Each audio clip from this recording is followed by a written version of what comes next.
Tentu yang paling tahu tentang manusia hanya Allah sendiri. Makanya ketika Allah menciptakan manusia, kemudian Allah mengutus para nabi, mengutus para rasul.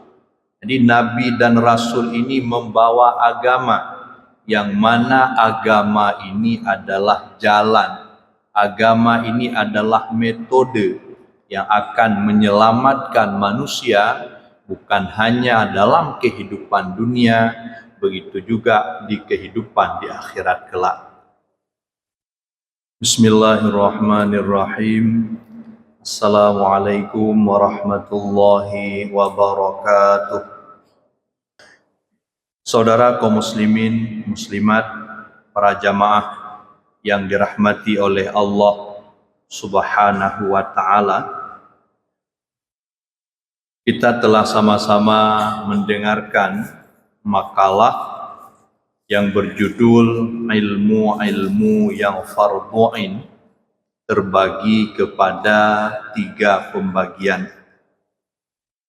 Ini merupakan inti daripada ajaran agama, sebagaimana tersebut di dalam hadis, yang mana pada saat itu Rasulullah sedang duduk-duduk bersama para sahabat, lalu datanglah malaikat Jibril dalam bentuk seorang laki-laki, kemudian bertanya kepada Nabi tentang iman, tentang Islam, dan tentang ihsan.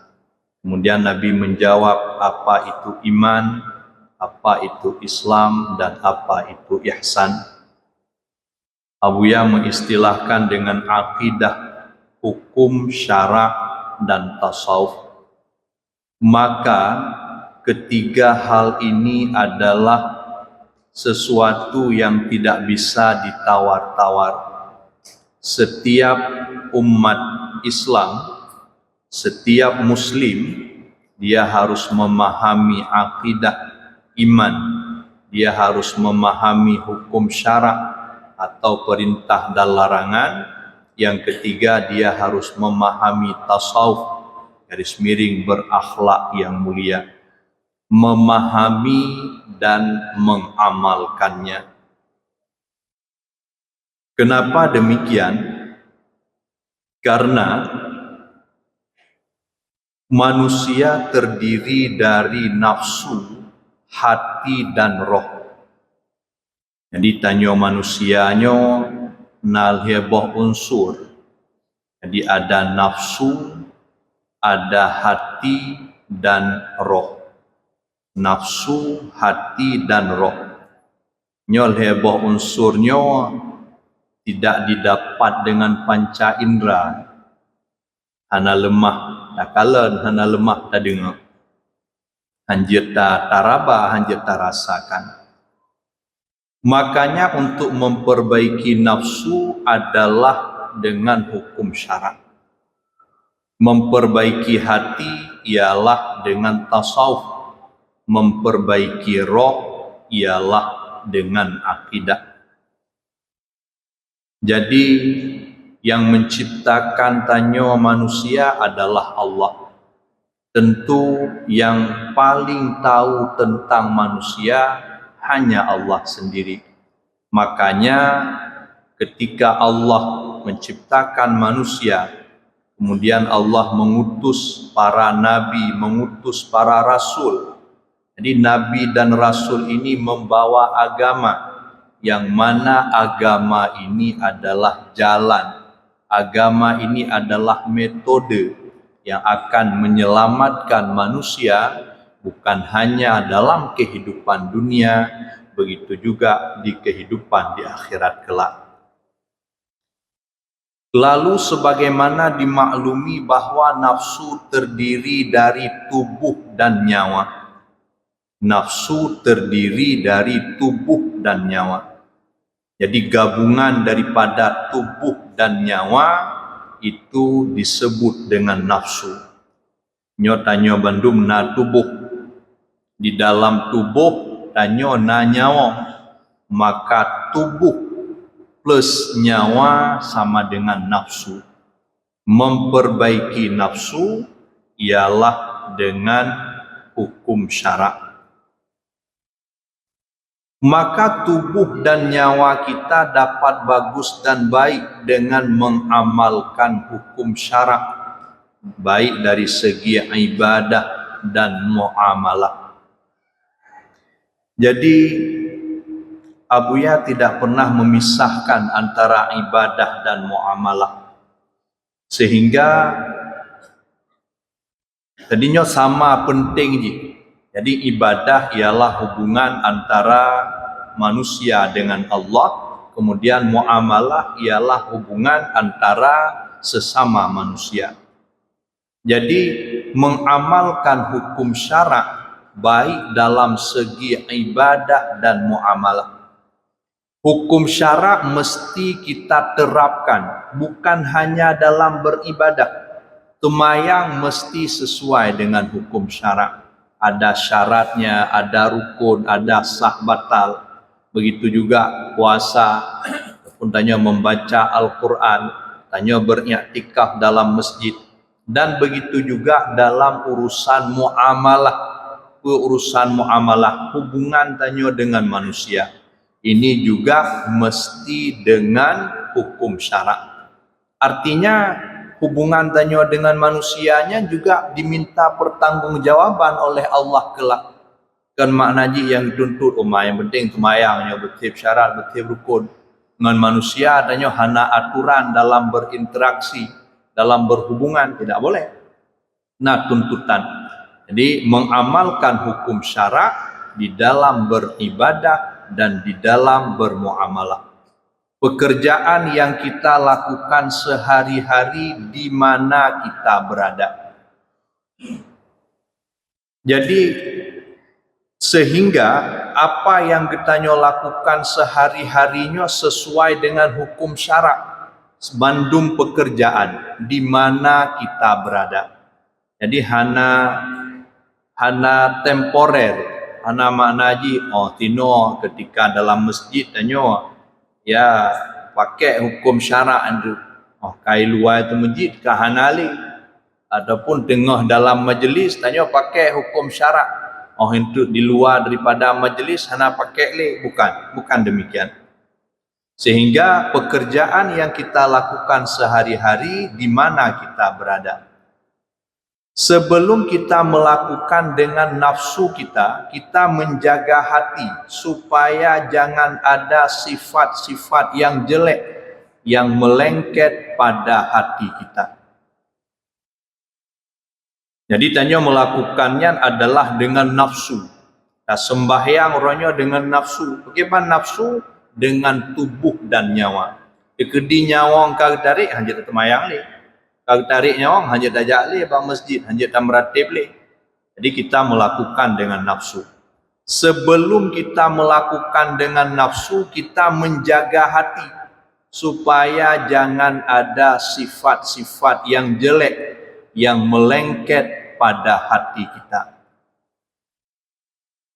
Karena laginya melakukan ibadah, melakukan muamalah dengan nafsunya taban lagi tanya pula tanaman. Nafsunya lagi tanok. Sifat-sifat yang jeleknya lagi pegah. Tumbuhan-tumbuhan yang hana perle dalam tanok. Jadi semestinya bagaimana? Yuh gohlom tapula capli tanahnya payah cahile, payah mu'uile, payah rondap ile beglik. Jadi sebelum kita melakukan dengan nafsunya tanah, melakukannya adalah tumbuhannya, amal kebaikan, apakah ibadah ataupun muamalah. Kita menjaga hati, payah tak jaga hati, supaya jangan ada sifat-sifat yang jelek yang melengket pada hati kita. Termasuk sifat yang jeleknya tanya hanawuh juga. Kepegah di dalam hadis Mu'ad bin Jabal bahwa ada amal saleh gepuik malaikatnya dengan luar biasa. Lagi urang jain tak lintu, hebat tak dengan ribuan malaikat dengan suara yang hebat. robak langit yang keenam geken le malaikat berhenti. Nyo amal urangnya hanya lewat langit yang keenam. Bahkan karena di dalam hati urangnya hanaut kepada orang lain qat sama sekali. Hana sayang, hana peduli, cuek, masa bodoh terhadap orang lain.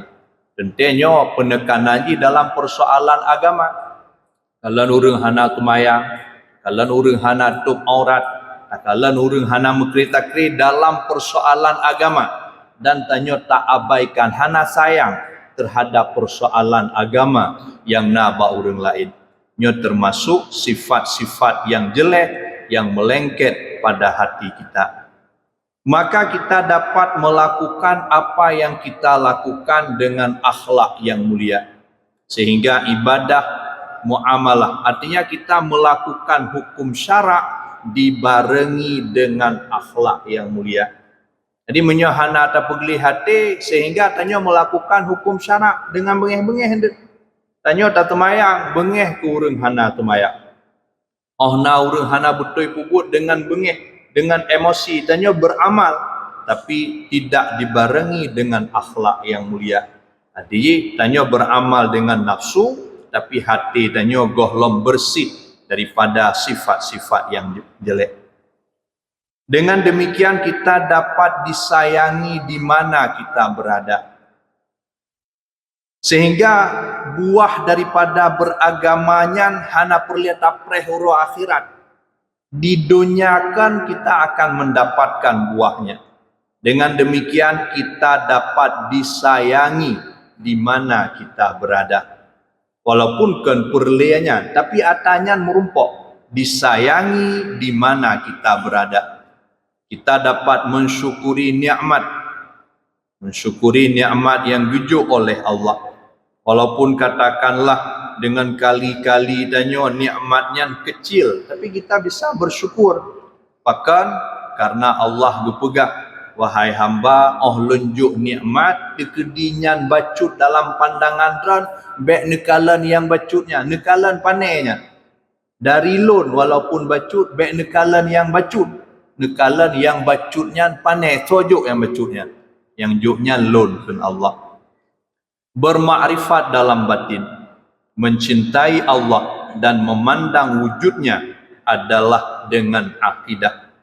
Bermakrifat dalam batin, mencintai Allah, memandang wujudnya adalah dengan akidah. Artinya dengan dasar akidah. Dimulai daripada iman awam, iman khawas, iman khawasul khawas.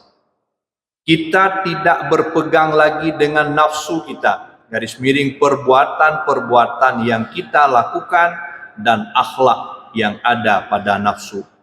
Saudara kaum muslimin, muslimat, para jamaah yang dirahmati oleh Allah Subhanahu wa taala.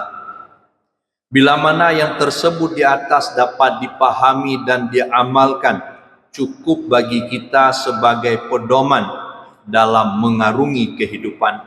Kita tidak perlu metode-metode yang lain atau ajaran-ajaran yang menyimpang dari yang tersebut di atas untuk menggapai kebahagiaan kehidupan dunia dan akhirat.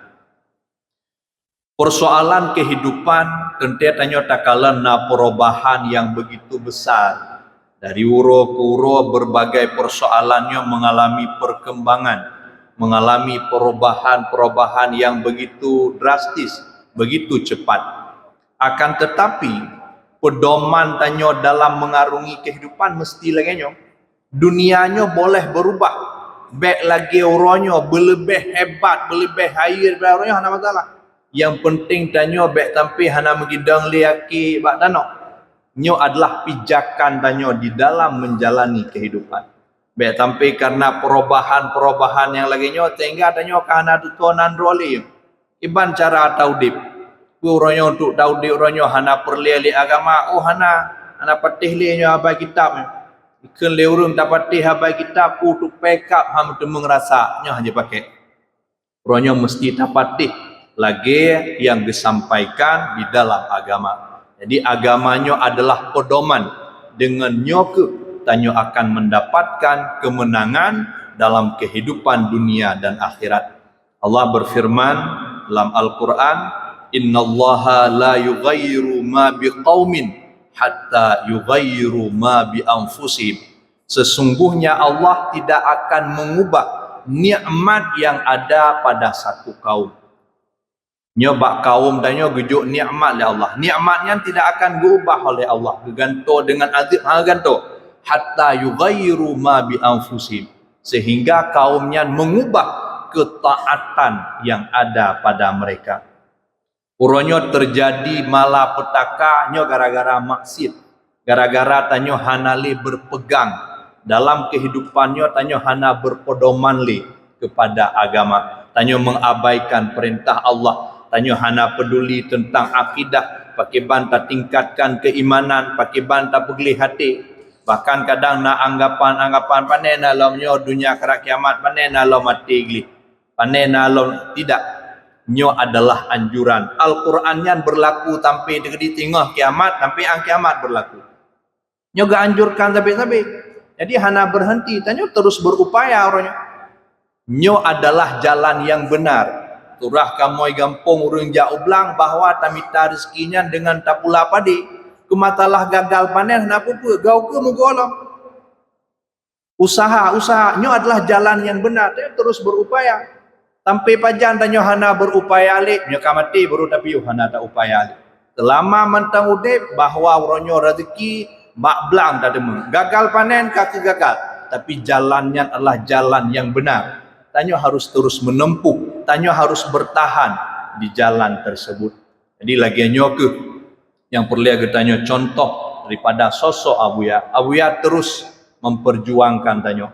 Jadi di mana-mana dengan berbagai persoalan, jadi Abuya terus mengajak supaya tanyo bersemangat, beryakin bahwa ini adalah jalan yang benar. Tanyo harus mengangkat ajaran kesufian. Tanyo harus mengajak diri tanyo, keluarga tanyo untuk senantiasa berzikir kepada Allah Subhanahu wa taala. Saudara kaum muslimin muslimat, sidang pendengar yang dirahmati oleh Allah Subhanahu wa taala, eno kemantang penyampaian daripada ulun tuan, ada letak kekurangan, lakai berikan maaf, semoga nama manfaat bagi kita nyoban mandum. Amin amin ya rabbal alamin. Hadanallahu wa iyyakum ajma'in. Wassalamualaikum warahmatullahi wabarakatuh.